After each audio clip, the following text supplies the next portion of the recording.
So there you go. Hello, everyone.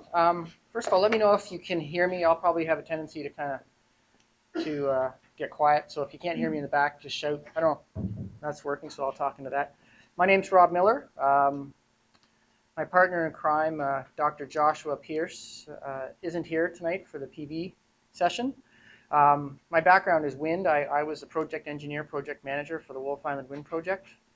I now professionally work for Axio Power. We're a large utility scale photovoltaic PV developer active in the province.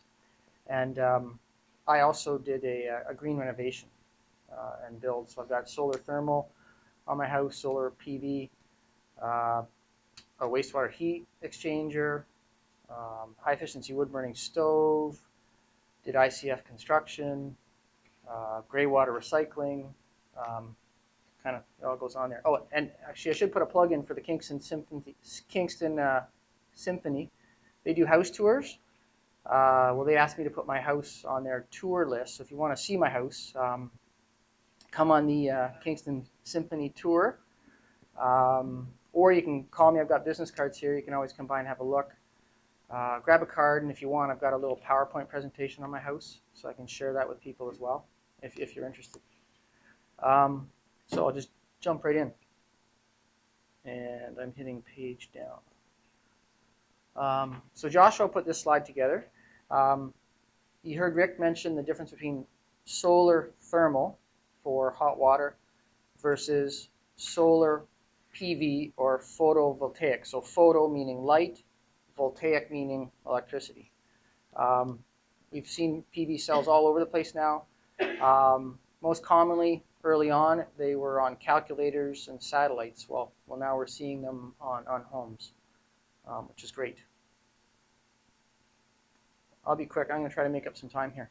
So I don't want to oversimplify things, but my background is mechanical engineering, and I didn't find PV all that difficult. It's a solar panel on your roof, wires running from your roof down to your utility room or your basement. You have an inverter, which means it basically inverts this DC power, direct current power that's coming off your panel to your inverter.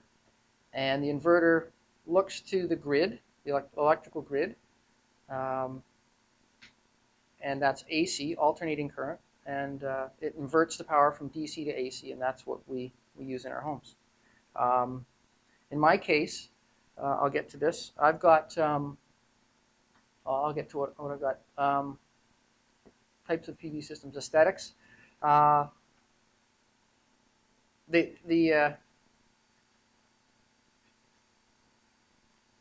not sure what Joshua was meaning by aesthetics. I think they look kind of cool. You put them on your roof, you know what's there. They're quite kind of obvious. I think what he's getting at is today we have options. You don't just have to have this, 2-foot by 3-foot or 4-foot solar panel on your roof. There's something out there now called BIPV, so Building Integrated Photovoltaics. So you can get solar cells or photovoltaic modules built into shingles. Or what's coming is solar panels built into windows. It might have a bit of shading to them, but they'll be in a window, so you won't even really know that they're there. You won't see this thing up on your roof. So that's what I think he's getting at for aesthetics. Rick already mentioned RetScreen. It's kind of a world famous modeling software package that can help you crunch some numbers. They've got online tutorials, online textbooks. Like Rick mentioned, they have workshops. That's put out by NRCan, Natural Resources Canada. So it's a great tool. They do it for solar thermal, solar PV, geo-exchange, geothermal, hydropower, all kinds of stuff. It's great. So it's there. Sorry? I think you can buy them. Yep, you can buy them. Building code issues, inspections. I guess I had absolutely no issues on my house. You pull a building permit, you get your electrical permit, the inspectors come.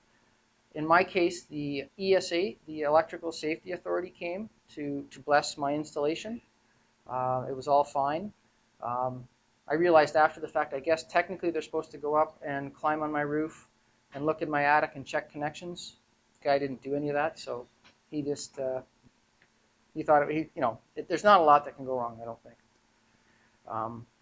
I mentioned BIPV, so if you're using the big modules, you can actually build them onto a roof or pick a slope of a roof where you don't need them up on racks, so they don't stand out. You can actually put them flat on a roof, and in some cases it can actually extend the life of your roof because the sun's not beating down on your shingles. So there are some advantages to that. So those are just some examples that we've got.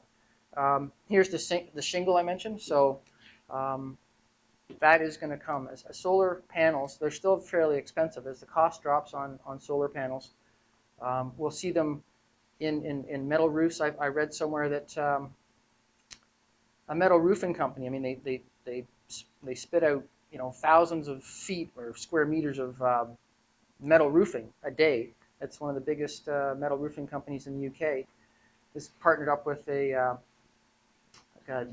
dye company that's basically painting solar cells on metal roofing. That would be revolutionary. So that kind of thing is coming. Paperwork. Like everything, there is paperwork. Leave it up to the installer. Like Rick Rooney personally helped me with my photovoltaic system.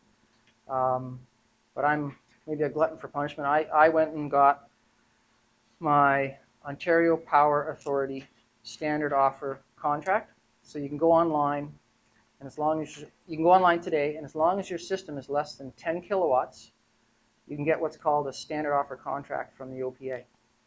And that's a feed-in tariff.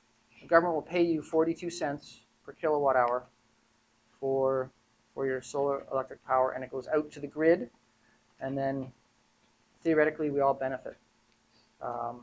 Green, clean, renewable power.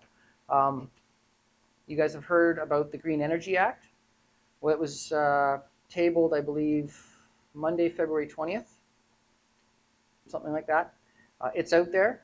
The missing part right now is what are the new feed-in tariff rates going to be? The rumor, and it is a rumor, I'll believe it when I see it, is that the government is going to pay 80 cents for residential rooftop solar. It's mind-boggling. That exceeds what the Germans are doing.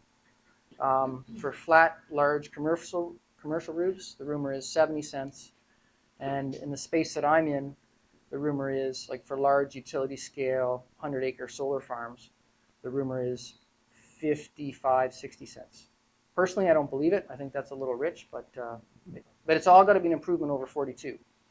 The other thing that didn't make sense with the original program, and one of the reasons why the government's reviewing it, it doesn't make sense that you give a small homeowner, like such as myself, with a little 1.4 kilowatt array, 42 cents, and on the other extreme, a company like who I work for, Axio Power, is trying to do 10 megawatts, the same rate, 42 cents. So they're going to have a tiered program.